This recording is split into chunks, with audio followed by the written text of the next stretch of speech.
Hello, Algebra students. This is the third day of my back to school week for new teachers. Again, not a new teacher, but new to SCA. I'm getting tired, my voice is sore. You know I have 3 different math classes, so I've been making videos for Algebra, Algebra 2, and Geometry. So I've got my water cup today. It's not coffee. Let's see if I can tilt it down so you can see that it's water. It's dirty water because I was drinking coffee out of here earlier. But I'm ready to rock and roll. I don't think you guys understand how excited I am to just be back in the classroom and teaching math.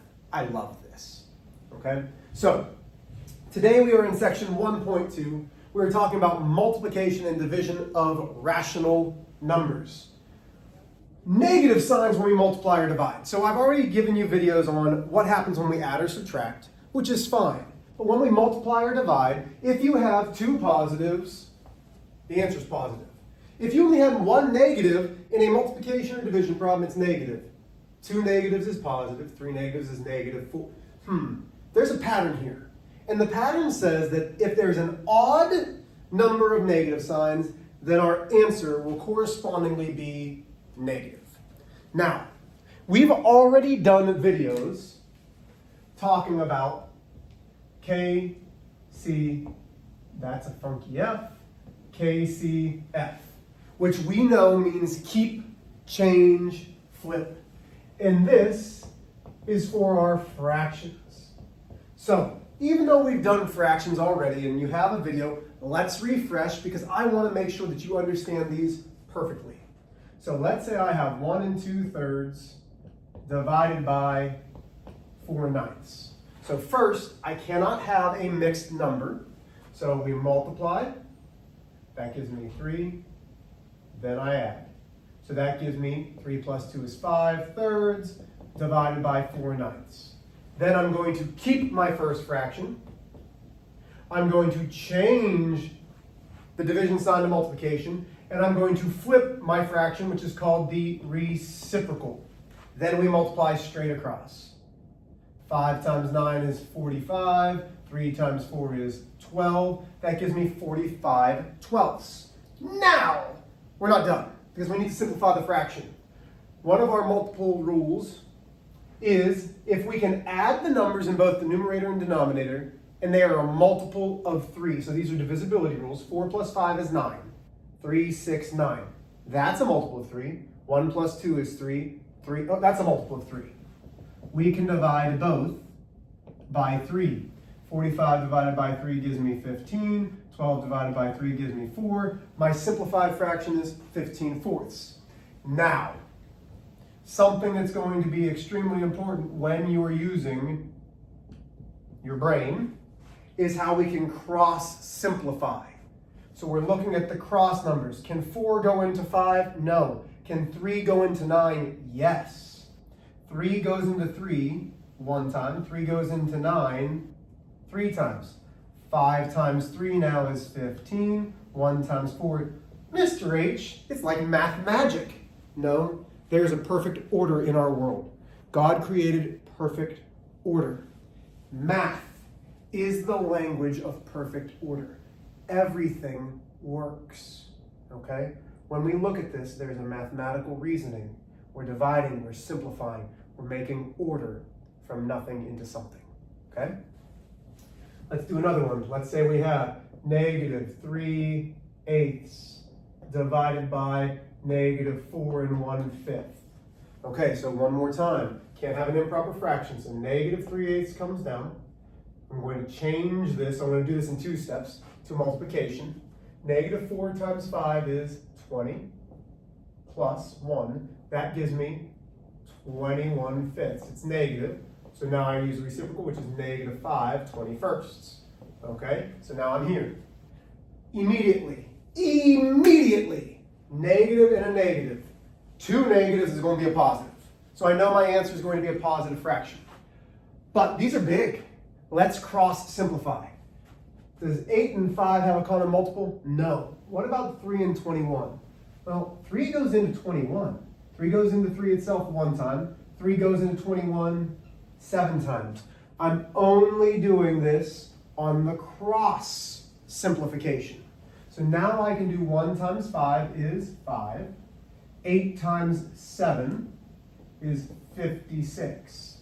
That gives me 556. Mr. H, what about the negatives? Remember, negative multiplied by a negative is positive.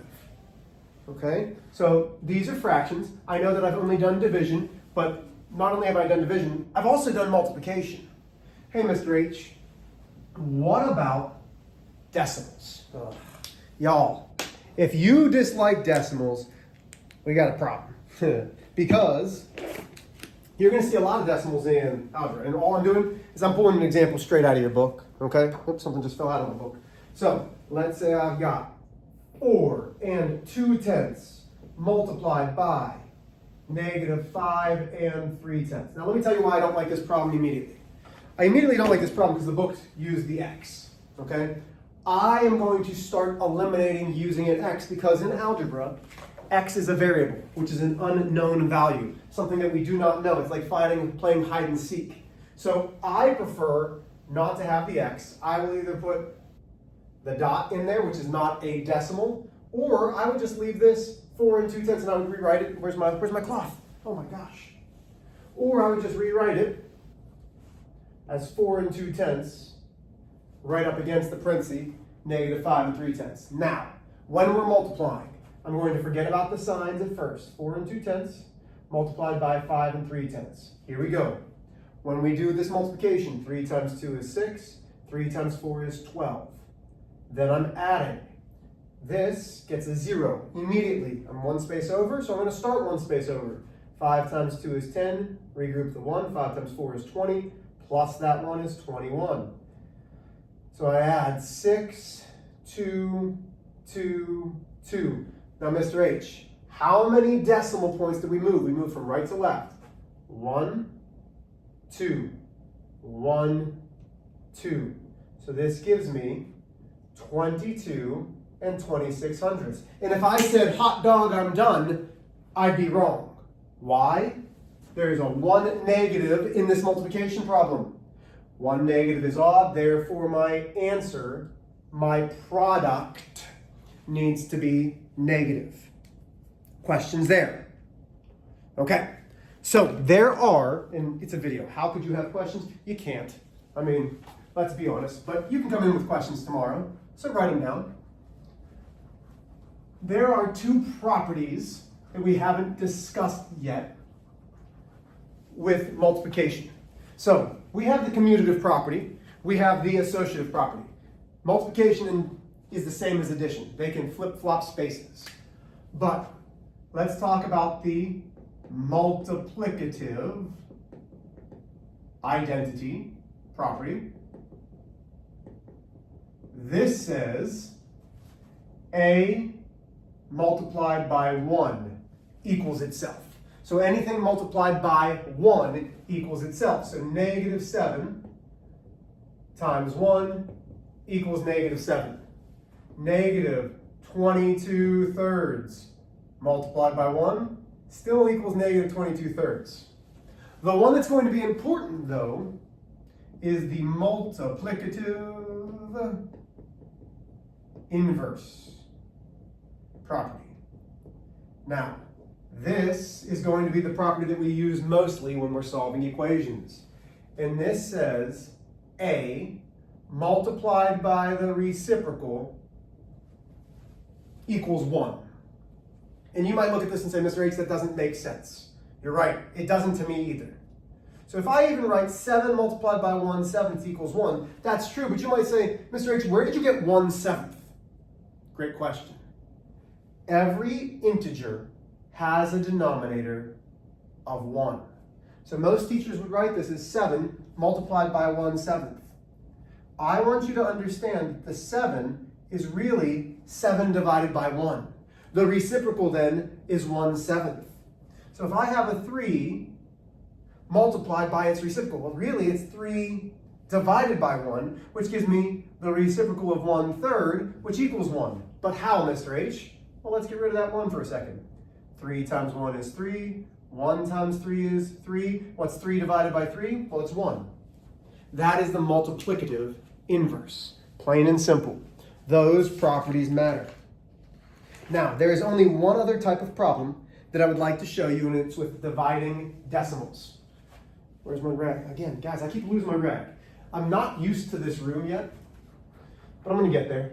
You have to understand, I'm switching rooms. I think right now, I'm in 4 different rooms, but hopefully by the end of the day, they're going to tell me that maybe I'm only in 1 or 2. So once again, I'm going to get an example out of the book. The book is telling me, here's our example. -1 26/100 divided by -3/10. Okay.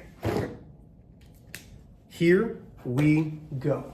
So this, when we're doing long division, the second portion comes out and we rewrite this here. Now, the first thing that I want you to do is get rid of the negatives. Immediately, and I just went back over here, I erased it, but how many negatives are in this? Well, there's 2. So I know my answer is going to be a negative.